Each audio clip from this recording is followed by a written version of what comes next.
तो सुबह 7 बजे से लेकर रात 10 बजे तक किसी कपड़े की फैक्ट्री में काम किया करता था या फिर ढाबे पर जाकर 10-10 लोगों का खाना बनाया करता था। लेकिन इसके बावजूद भी मैं पढ़ता रहा, मैं लगातार मेहनत करता रहा।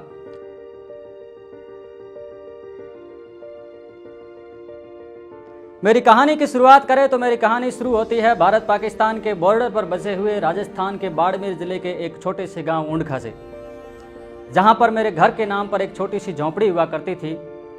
पिताजी को शराब पीने की आदत थी और बड़ा भाई दोनों पैरों से विकलांग था। परिवार में ऐसी स्थिति होती थी कि कभी खाने को होता था और कभी नहीं होता था।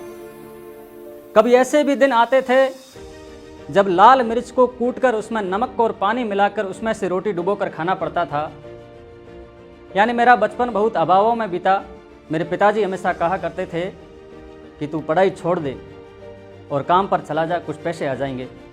लेकिन मेरे मन में सिर्फ एक ही बात रहती थी कि नहीं, मैं तो सिर्फ पढ़ाई करूंगा और एक सरकारी नौकरी हासिल करूंगा।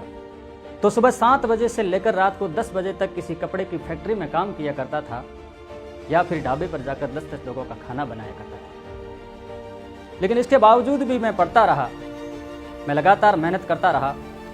10वीं 12वीं और ग्रेजुएशन लेवल की जो भी एग्ज़ाम आते थे, मैंने एग्ज़ाम फाइट किए, लेकिन हर बार फेल।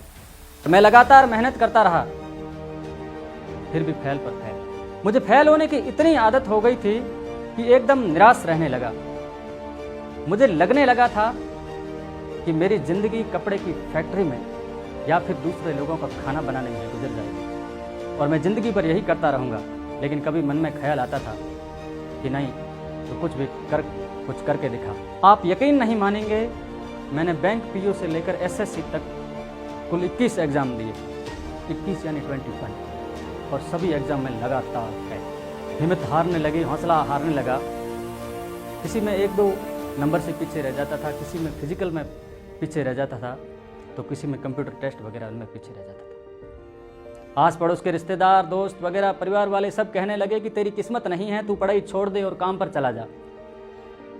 लेकिन मेरे मन में हमेशा एक ही भावना आती थी, एक ख्याल आता था कि जब रेलवे स्टेशन पर चाय बेचने वाले नरेंद्र मोदी देश के प्रधानमंत्री बन सकते हैं, एक छप्पर वाले घर में रहने वाले रामनाथ कोविंद जब देश के राष्ट्रपति बन सकते हैं, अखबार के बंडल उठाने वाले अब्दुल कलाम जब देश के राष्ट्रपति बन सकते हैं, जिनके माँ बाप का बचपन में कत्ल हो गया ऐसे मिल्खा सिंह जब देश के लिए कॉमनवेल्थ गेम्स में गोल्ड मेडल जीत सकते हैं, तो मैं क्यों नहीं कर सकता।